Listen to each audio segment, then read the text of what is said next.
Welcome to Daily Tutorials. This video is going to be all about the meta element, so let's get started. First, the meta element is responsible for providing information to the browser and the search engines.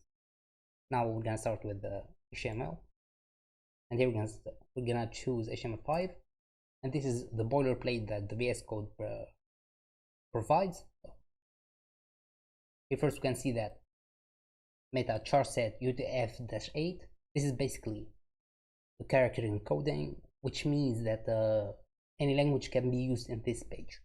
The second line here, the meta HTTP equiv. This line is not really important. It just provides compatibility for all the Internet Explorer browsers. And on the third line, we have meta name viewport. Actually, this is extremely important. This line is telling the browser to adjust the width of the page to the width of the device you're using. As we can see here in content width equal device width, initial scale is 1. And now we're gonna add our own meta elements. We're gonna choose that few examples because there is a lot of meta tags you can use. Now we're gonna start with the meta name, and here we're gonna say description.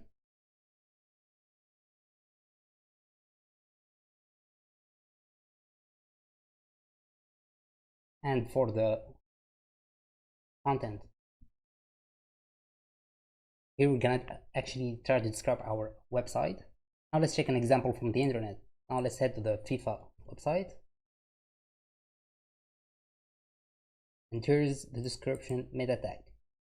Now let's go back to the VS Code. We can add anything we want here. Now let's say our website is all about football, and that's it. Now we're gonna add another important meta tag, which is the keywords meta tag, which is responsible for keywords in our website. So name, keywords,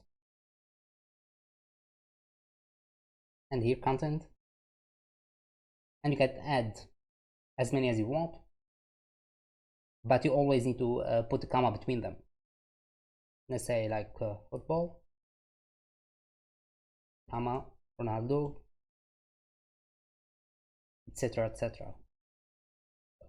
The third meta tag I'm gonna add is the robots meta tag. So meta name robots, content, you can put non-index,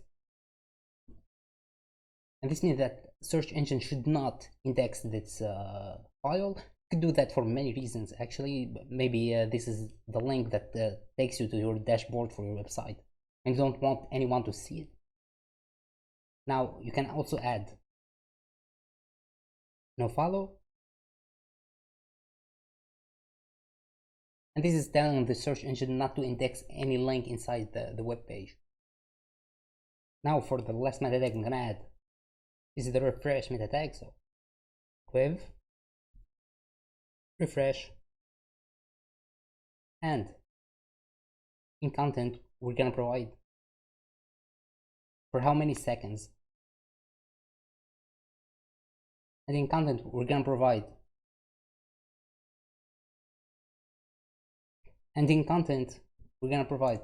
after how many seconds it's gonna refresh. So we're gonna put 5 here, for example.